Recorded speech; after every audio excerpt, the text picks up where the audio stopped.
Hello friends, अभी आपके सामने ये क्वेश्चन है जो कि एसएससी सीजीएल 2022 के जो प्री एग्ज़ाम्स हुए थे उनमें 13 दिसंबर 2022 की फर्स्ट शिफ्ट का क्वेश्चन है। और यहाँ हमें दिया हुआ है कि m की पावर 12 - 1 को m+1 से विभाजित किया जाता है तो शेषफल कितना आता है।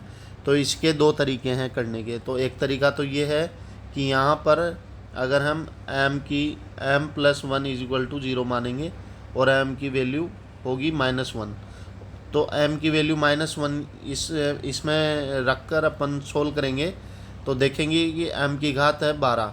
अगर -1 की घात होगी 12 -1, तो ये क्या होगा, -1 की घात अगर 12 है, सम संख्या है तो ये हो जाएगी प्लस का 1 -1 और ये हो जाएगा 0, मतलब शेषफल आएगा 0। और दूसरा तरीका क्या होता है कि m की घात 12 -1 को अपन क्या कर सकते हैं, m की घात 6 + 1 और m की घात 6 - 1 लिख सकते हैं। फिर m की घात 6 - 1 को अपन क्या कर सकते हैं, ये हो गया m की घात 6 + 1 और m की घात 3 - 1 इंटू m की घात 3 + 1। अब जब m की घात 3 + 1 है तो इसको अपन क्या कर सकते हैं, m+1 इंटू m² + 1 - m।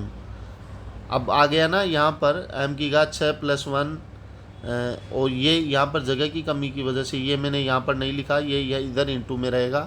तो जब m+1 से अपन विभाजित करेंगे तो m+1 से m+1 कैंसिल हो जाएगा और हमसे पूछा है कि शेषफल कितना आएगा। तो जब डिवाइडेशन ही पूरा हो रहा है तो शेषफल बचेगा ही नहीं।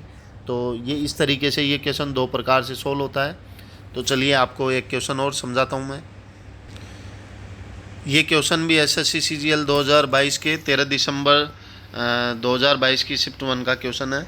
और इसमें हमें k+1/k+2 = 0 दिया हुआ है और k की वैल्यू 0 से छोटी दी गई है। तो k की घात 11 + 1/k4 का मान हमसे पूछा गया है। तो इसे कैसे सोल्व करते हैं, इसे सोल्व करने का तरीका ये है कि k+1/k = क्या होगा, -2।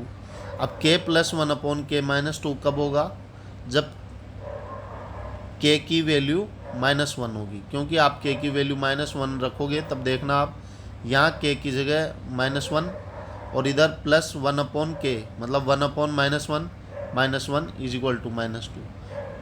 तो k की वैल्यू होगी -1 और k की वैल्यू -1, इधर k की घात 11 की जगह जो ही अपन k की जगह -1 करेंगे तो -1 की घात 11 का क्या होगा, -1 और 1/k4 है तो k4 k की जगह -1 रखेंगे अपन और k की घात 4 है तो ये हो जाएगा +1 और इस प्रकार +1 और वैल्यू आ जाएगी हमारे पास 0। तो ये क्वेश्चन बड़ा ही आसान था, इस प्रकार से सोल्व होगा। चलिए फिर मिलते हैं नेक्स्ट क्वेश्चंस के साथ, तब तक के लिए जय हिंद।